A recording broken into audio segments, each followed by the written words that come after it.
pode sentar. E se tiver muito excitada, pode dançar pelada. Se tiver muito excitada, pode dançar pelada.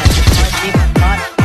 Pode sentar. E se tiver muito excitada, pode dançar.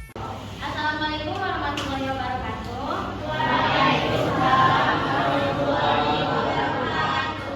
Kakak dari mahasiswa Universitas Negeri Medan ini melakukan proyek mata kuliah praktikum bimbingan konsen pribadi sosial.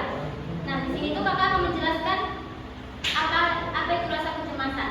Nah, sebelumnya kakak mau nanya sama kalian, pernah nggak sih kalian di posisi seperti ini? Nah, kan ini mau pergantian pelajaran, pasti ada guru yang masuk kan? Pernah nggak sih kalian kayak deg-degan gitu? Tangan mulai dingin, kaki dingin, nggak berbicara, pernah kan? Nah, selamat, kalian nggak sendirian karena kakak di sini kayak gitu juga, nggak kalian aja. Ya, kakak pun agak sedikit gemeter, agak jantungan, deg-degan. Nah, menurut kalian itu kenapa bisa terjadi hal seperti itu?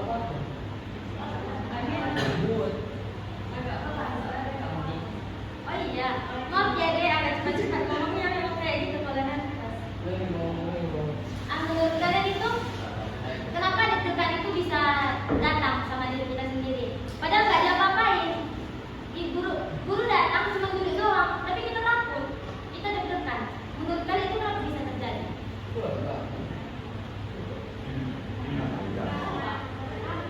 Nah, mungkin kita semua belum tahu kan itu kenapa bisa terjadi. Nah, kita akan nonton video yang ini. Mungkin di video ini juga dapat membantu menjelaskan tersebut. Maaf ya deh kalau misalnya volume videonya nggak terlalu jelas, kan nggak jelas sama.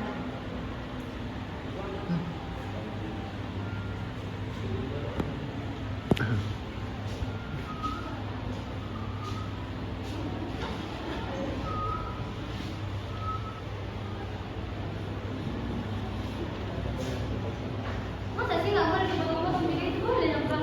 Boleh. Contoh hafalan. Pasti kalian pernah kan kayak itu, kayak itu dan kayak kan.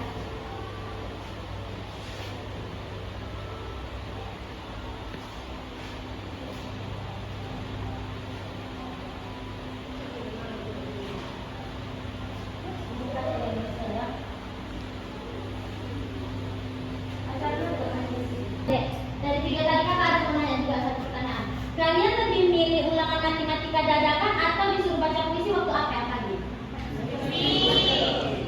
Wow, baca puisi lebih menakutkan ya dari rumus Pitagoras. Nah, menurut kalian kenapa kalian lebih memilih baca puisi di depan daripada kalian ulangan matematika dadakan? Karena apa? Ayo. Susah pelajarannya. Oh iya, hal itu kenapa bisa? Karena belum ada persiapan itu, apa yang terjadi dari situ? Ada cemas kah? Deg-degan kah? Siapa?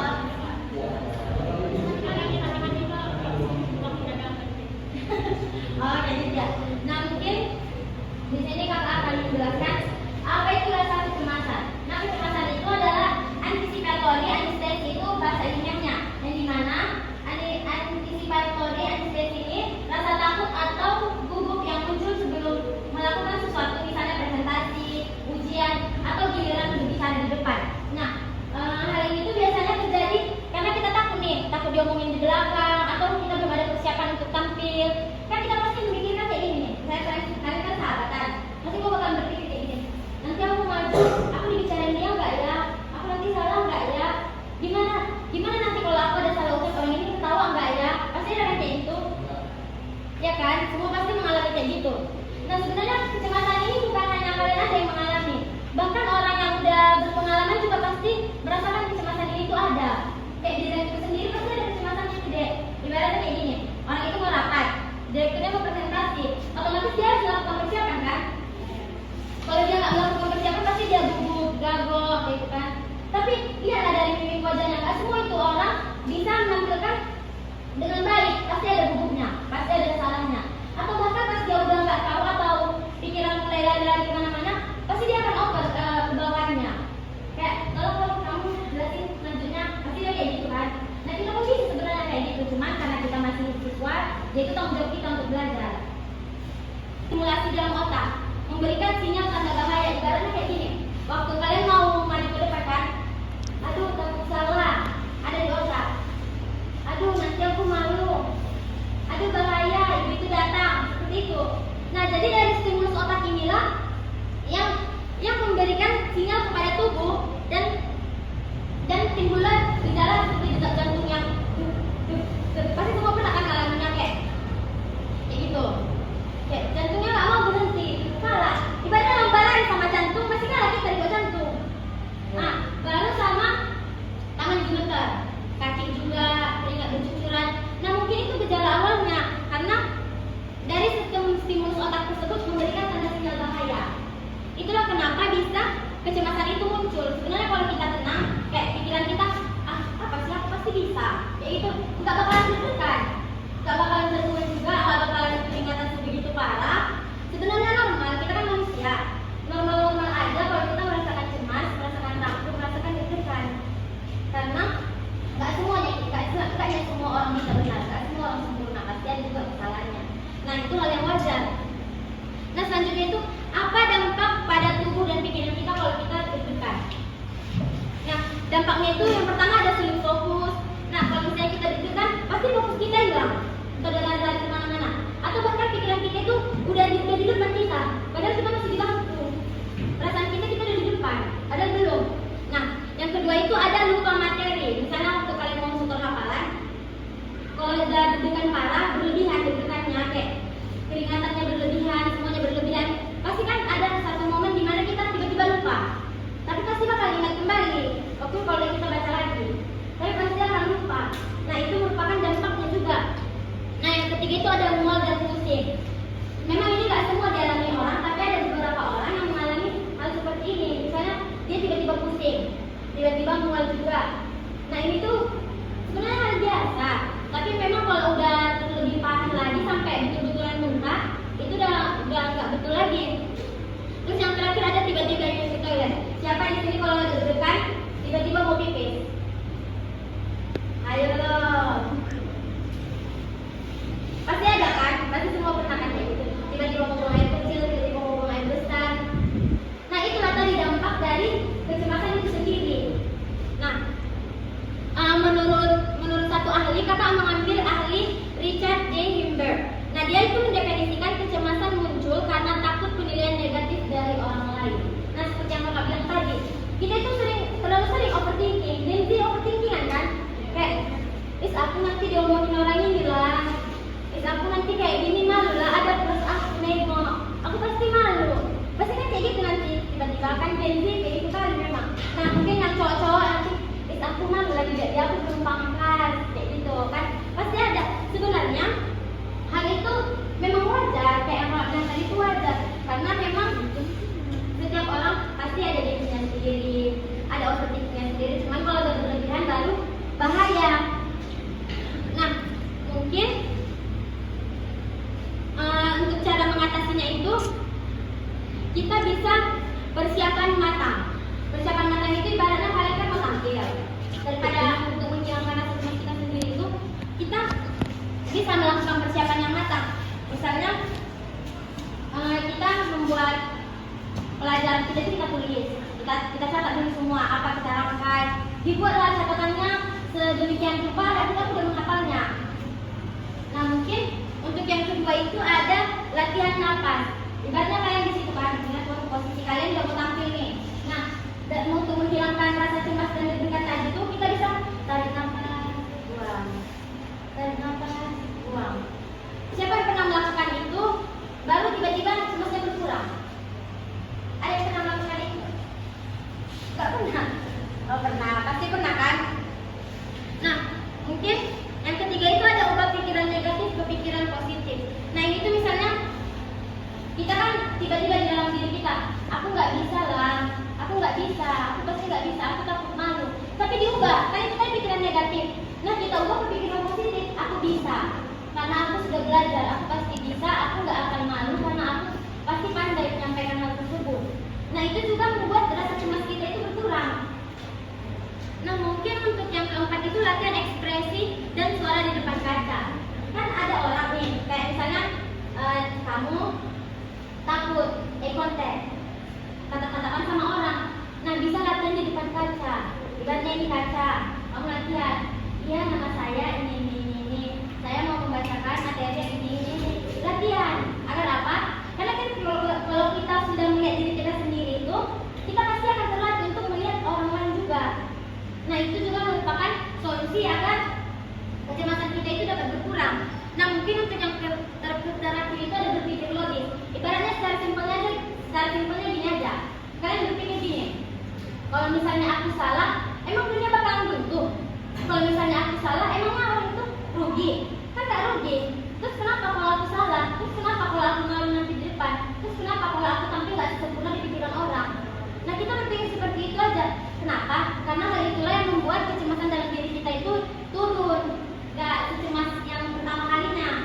Atau bahkan bisa hilanglah kecemasan dalam diri kita tersebut.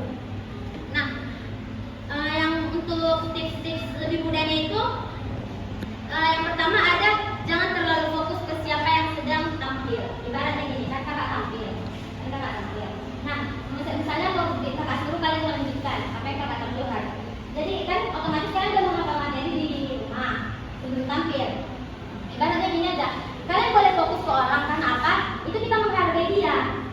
Tapi nggak mungkin juga lah kita di situ bercerita, main-main, nggak kita hargai dia di depan. Jadi kita tetap menghargai, tapi kita nggak usah terlalu fokus ke dia. Karena apa? Karena di pikiran kita ini masih ada hafalan atau materi yang akan kita hafalkan, yang bakal kita tampilkan, yang bakal kita sampaikan kepada mereka. Jadi fokus itu boleh hanya sebatas menghargai, tapi jangan fokus yang berlebihan. Nah, untuk yang kedua itu ada genggam tangan sendiri atau benda kecil. Pasti ada orang waktu gemeteran kayak gini, dia nyari tangan teman sendiri, ibaratnya gini. Ini kan tangan temannya, dipegang gini, dia tiba-tiba tenang. Dia tiba-tiba merasa dunianya itu sudah aman, sudah baik. Pasti ada orang yang kayak gitu kan. Masalahnya ini tuh normal karena kata ahli itu penyakit kayak gini tuh memang ada penyakitnya. Tapi kakak lupa apa namanya ya. Nanti lah kak saya tahu. Nah, yang terakhir itu ada yang selanjutnya ada alihkan pikiran dengan hal-hal ringan. Seperti yang kakak bilang tadi, alihkan pikiran dari pikiran negatif ke pikiran positif. Atau enggak, kita alihkan aja pikiran kita. Nanti kalau aku udah siap setor hafalan, aku pergi ya sama teman-teman aku jalan-jalan ke sini. Atau nanti kalau udah siap ujian, kami main-main ke sini. Hal itu juga bisa membuat kita lebih semangat untuk melaksanakan ujian tersebut. Atau bahkan kita jadi lebih ikhlas untuk menjalani apa yang akan kita jalani. Nah, untuk yang terakhir itu ada duduk tegak, tersenyum sedikit. Nah, itu misalnya kayak gini. Pasti kan ada orang gak suka nengok kita. Walaupun dia bilang kayak, iya halo, pasti ada momen gak suka dia. Nah, daripada kita nunjukin itu ke dia, ibaratnya gini, misalnya kakak gak suka sama kalian. Terus kakaknya ngomong ke kalian udah kali, panik. Pasti kakak kayak gini, sepele kali. Takut cowok ini, ngapain lo ini kayak gini? Pasti kayak gitu kan? Nanti orang kita tampil malu gitu. Nah, daripada kayak gitu, lebih baik kita nampakkan muka kita itu kita berani. Duduklah kita dengan tegak. Terus senyum. Senyumnya ini ibaratnya kita nggak ada masalah. Masalah kita ringan. Sepele ya, ngapain gak takut? Nah, yang kayak gitu tuh. Jadi orang tak anggap sepele sama kita. Jadi pasti ada momen dimana ibaratnya gini. Kita lihat dia, terus mukanya gini. Nah, pasti ada kan kayak gitu. Daripada kayak gitu terjadi, lebih baik kita yang buat kayak kenapa rupanya? Nah, kayak gitu. Nah, mungkin itu saja yang bisa saya sampaikan. Apa adik-adik ada yang bertanya? Bertanya tentang kecemasan ini. Ada? Atau semua sudah paham tentang kecemasan, apa itu kecemasan? Sudah paham? Jelas? Iya. Nah, mungkin untuk penutupnya kata-kata hari ini. Asik. Tak perlu sempurna untuk berani. Berani dulu, yakin akan menyusul. Nah, maksudnya itu kita tidak harus menunggu jadi sempurna. Jadi sempurna dulu, baru berani tampil. Tapi keberanian adalah langkah awal yang akan melatih rasa percaya diri, dan dari situlah keyakinan akan tumbuh. Ibaratnya kayak gini, kita berani dulu tampil ke depan. Nah, pas sudah sampai di sini, otomatis kepercayaan akan tumbuh.